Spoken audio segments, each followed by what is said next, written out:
Welcome to my channel. आज मैं आपको वृत्त से रिलेटेड कुछ और क्वेश्चन के बारे में बताने जा रहा हूँ। तो पहला क्वेश्चन ये कह रहा है, यदि चक्रीय चतुर्भुज की कोई भुजा बढ़ाई जाए तो इस प्रकार बना बहिष्कोण जो है वो अंतराभिमुख कोण के बराबर होता है। अंतराभिमुख अंतराभिमुख कोण के बराबर होता है। तो कहने का मतलब ये है कि चक्री चतुर्भुज की अगर कोई भुजा बढ़ाई जाती है तो उसका जो एक्सटीरियर एंगल जो है वो उसके जस्ट अपोजिट इंटीरियर एंगल के इक्वल होता है। तो आपका क्वेश्चन ये कह रहा है कि आपका कोई एक चक्री चतुर्भुज है, चक्रीय चतुर्भुज, ये आपका चक्री चतुर्भुज है।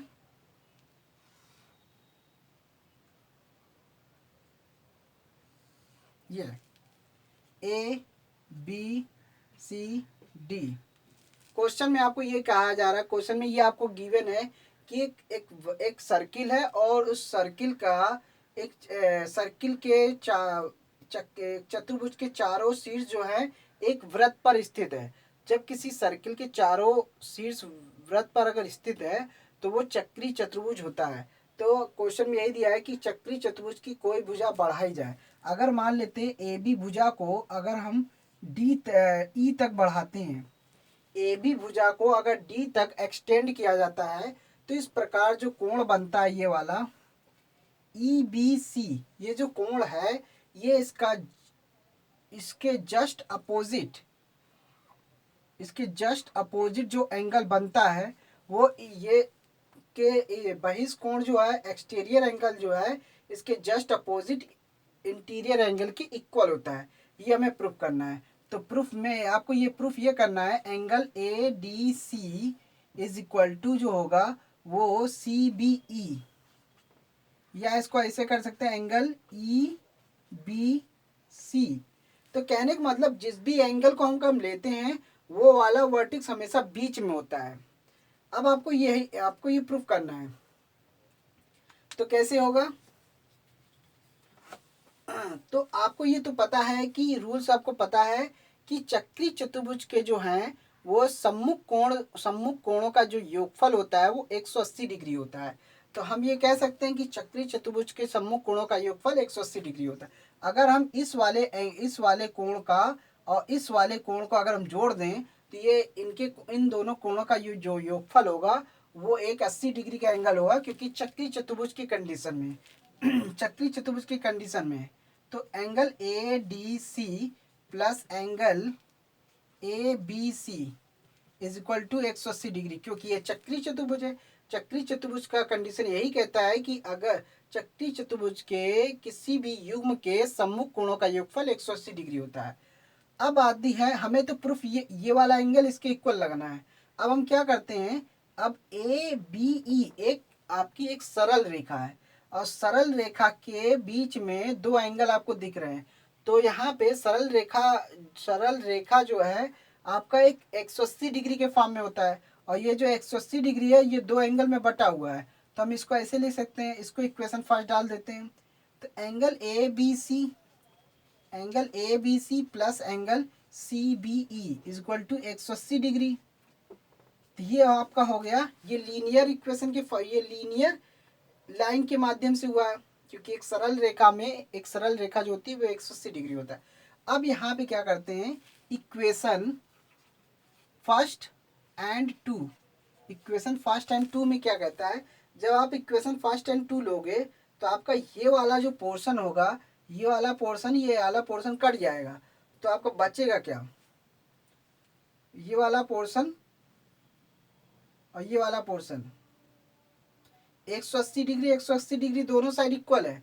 तो अगर ये वाला पक्ष इसके इक्वल कर देंगे तो बचेगा क्या, आपका एंगल जो बचेगा angle A D C is equal to angle A D C जो होगा वो एंगल सी बी ई के इक्वल हो जाएगा।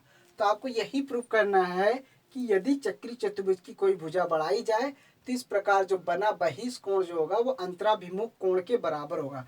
तो ये आपका बहिष्कोण हो गया, ये अंतराभिमुख कोण हो गया। तो ये वाला एंगल जो है इसके बराबर आपका आ रहा है, angle A D C angle C B E. यही आपको प्रूफ करना था, प्रूफ दैट।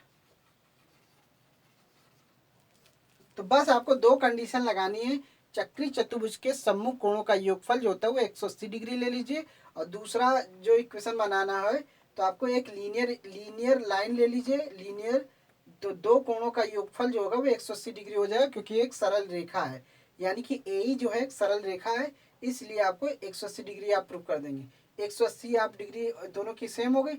अब यहाँ पे इक्वेशन फर्स्ट एंड टू से लेकर आपको करना क्या है, ये वाला लेफ्ट वाला पद जो है और दूसरे वाले समीकरण का ये वाला पद आपस में बराबर हो जाएंगे, और ये ए बी सी एंगल जो होगा कट जाएगा, आपका बचेगा ये वाला एंगल और एक ये वाला एंगल, ये वाला एंगल इसके इक्वल हो जाएगा।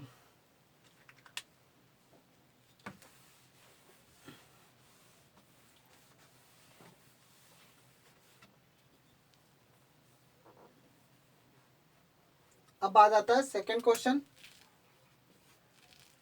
चित्र में वृत्त है, सी मतलब होता है सर्किल, सी को हम सर्किल से इंडिकेट कर रहे हैं, ओ जो है इसका सेंटर पॉइंट है और आर जो है रेडियस है।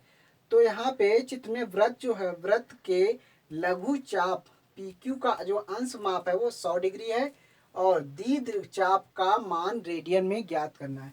तो यानी कि चित्र आपको दिया हुआ है, एक वृत्त दिया हुआ है, वृत्त का सेंटर पॉइंट क्या है, ओ है, और ये आपका ये रेडियस है, ये भी रेडियस है। तो बात ये कह रहा है एक लघु चाप है, तो लघु चाप आपका ये हो जाएगा पी क्यू। तो लघु चाप आपका पी से क्यू, तो पी से क्यू तक जाने में जो एंगल बना है वो आपका 100 डिग्री का है। तो बताना ये है कि दीर्घ चाप के द्वारा जो कोण है उसको हमें रेडियन में निकालना है।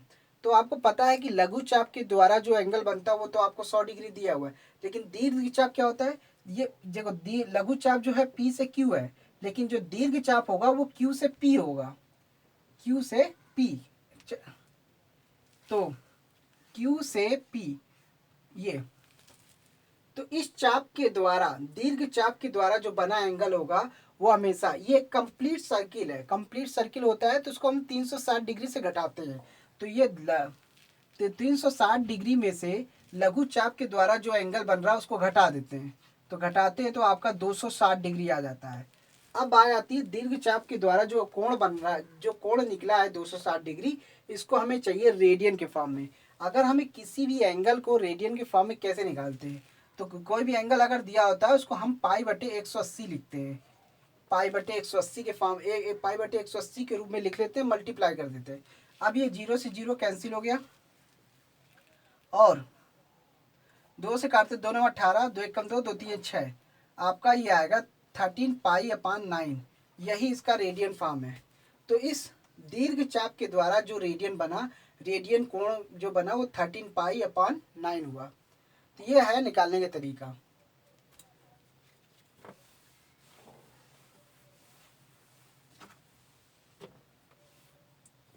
थर्ड क्वेश्चन, चित्र में ए बी व्यास पर अर्धवृत्त खींचा गया। मान लेते हैं एक व्यास दिया हुआ है, उस व्यास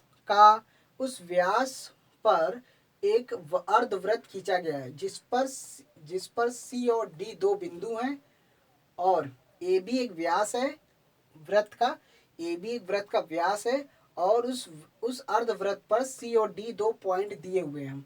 तो जिसमें से ए बी सी 65 डिग्री है, फिगर क्वेश्चन नंबर थर्ड का फिगर ये है, तो 65 डिग्री है, और सी ए डी का जो एंगल है 45 डिग्री है। तो हमको निकालना ये है डी सी ए, हमें ये वाला वैल्यू फाइंड आउट करनी है, इस वाले वैल्यू को फाइंड आउट करनी है।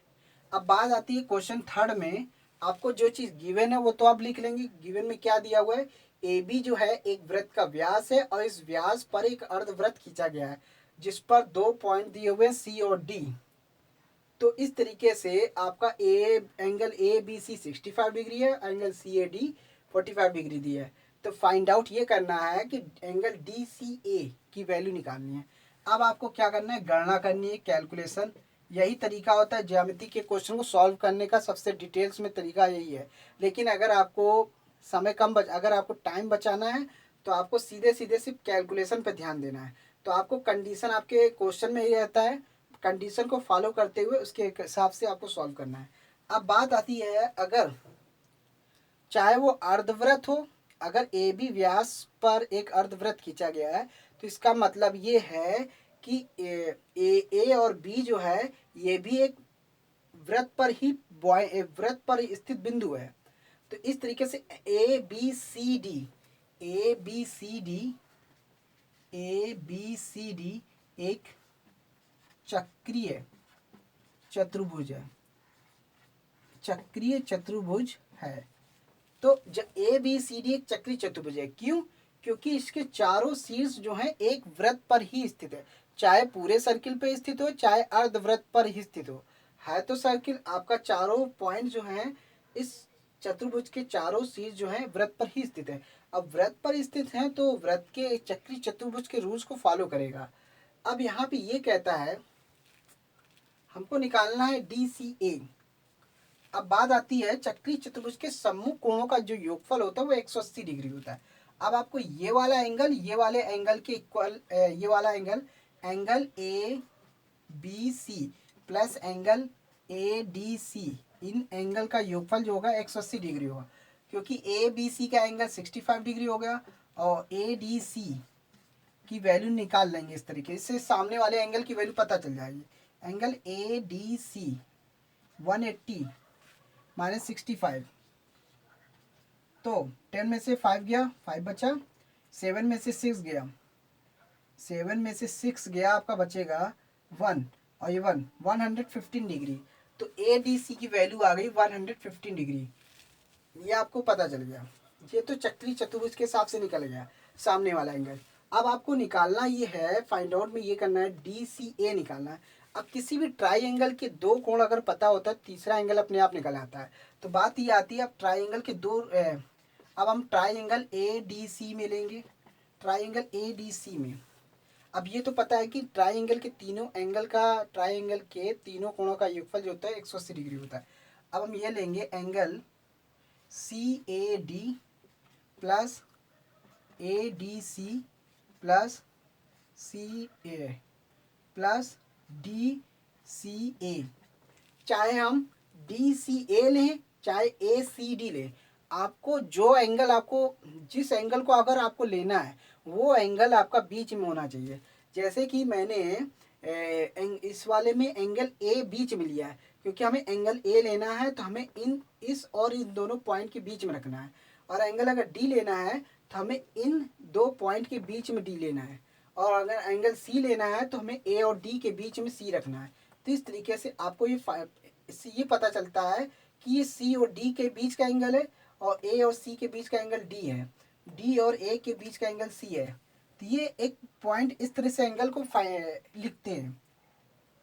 तो ट्राइंगल के तीनों कोण का, ट्राइंगल के तीनों एंगल का जो सम होता है 180 डिग्री होता है, जिसमें से सी ए डी कितना दिया 45 है और ए डी सी दिया 115 और डी सी ए निकालना है 180 डिग्री इक्वल टू 180 डिग्री। अब आपको उसको ऐड कर लेते हैं, 5 5 10 1 और 4 5 में कैरी 1 जोड़ेंगे 6, 160 डिग्री।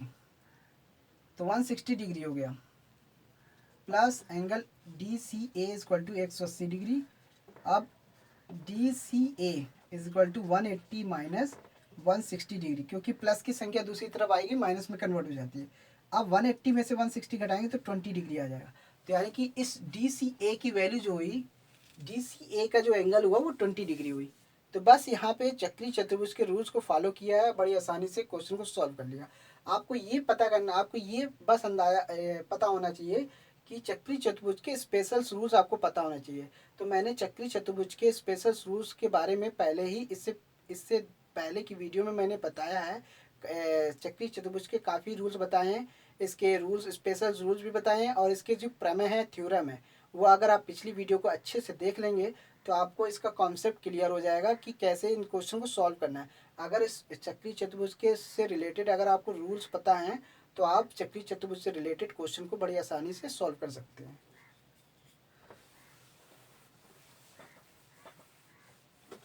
अब बात आती है, चित्र में वृत्त की जीवा AB और जीवा PQ बराबर है।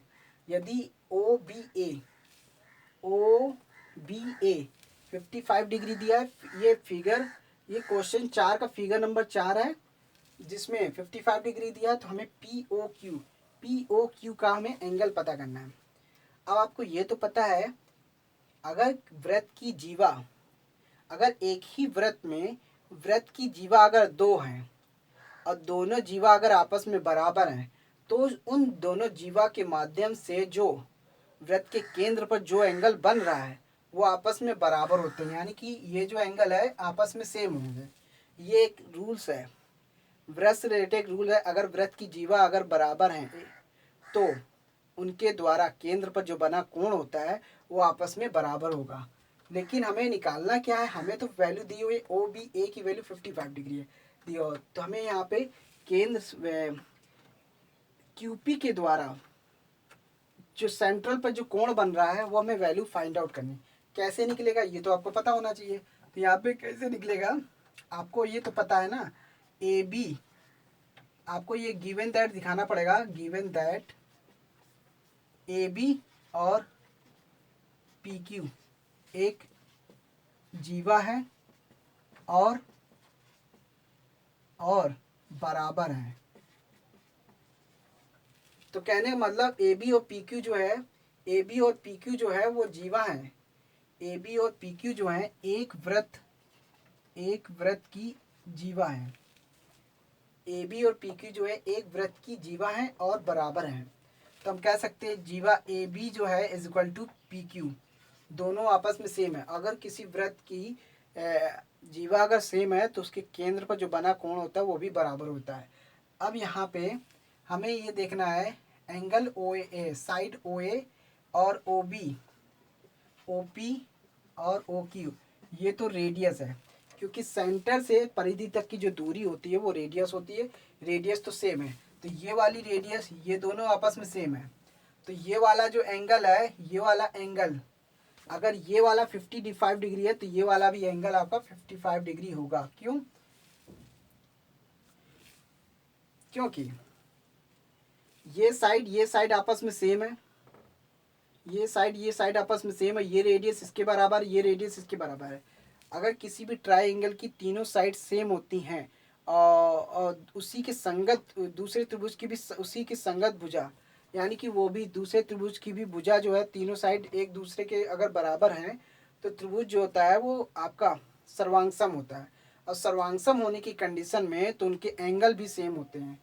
तो यहाँ पे क्या हो रहा है, एंगल सेम है। अगर ये 55 डिग्री है तो ये भी 55 डिग्री होगा। क्यों? तो angle O P A, angle O P Q is equal to O Q P. तो ओ पी क्यू की वैल्यू कितनी दी हुई है, 55 डिग्री दिया है। तो इस तरह से ओ क्यू पी की वैल्यू निकल गई। एंगल ओ क्यू पी का जो कोण होगा वो भी 55 डिग्री होगा। तो इतना निकालने के बाद जब आपका दोनों कोण एंगल निकल गया है, अब आपको क्या करना है, ट्राइंगल लेना है पी ओ क्यू। अब ट्राइंगल आपने लिया है, अब किसी भी ट्राइंगल के तीनों कोणों का योगफल जो होता है वो 180 डिग्री होता है। तो अब इस तरीके से हम ले सकते हैं angle O P Q plus angle O Q P plus angle P O Q is equal to 180 degree. अब ये 55 डिग्री है, ये भी 55 डिग्री, क्योंकि ये दोनों सेम है। क्योंकि इनके जो रेडियस के सामने, इस एंगल के सामने वाली भुजा ये है, इस एंगल के सामने वाली भुजा ये है। अगर भुजा बराबर हैं तो इनके एंगल भी सेम बराबर, इनके एंगल भी जो सेम हो जाएंगे। तो यहाँ पे आपको इस तरीके से निकालना है पी ओ क्यू। तो 55 आपका कितना हुआ, 110 डिग्री हुआ। तो 110 डिग्री आपका हो गया, 180 में से 110 घटाएंगे 70 डिग्री आ गया। तो आपका पी ओ क्यू का जो एंगल हुआ वो 70 डिग्री हुआ। तो है बहुत आसान, बस आपको इस पे आपको वृत्त से रिलेटेड रूल्स आपको पता होना चाहिए। आप इन क्वेश्चन को बड़ी आसानी से सॉल्व कर सकते हैं। तो thanks for watching my video, धन्यवाद। अगर आप मेरे चैनल के नए व्यूवर्स हैं तो प्लीज़ मेरे चैनल को सब्सक्राइब कीजिए, बेल आइकन को दबाना मत भूलिएगा आगे की वीडियो की नोटिफिकेशन के लिए। धन्यवाद।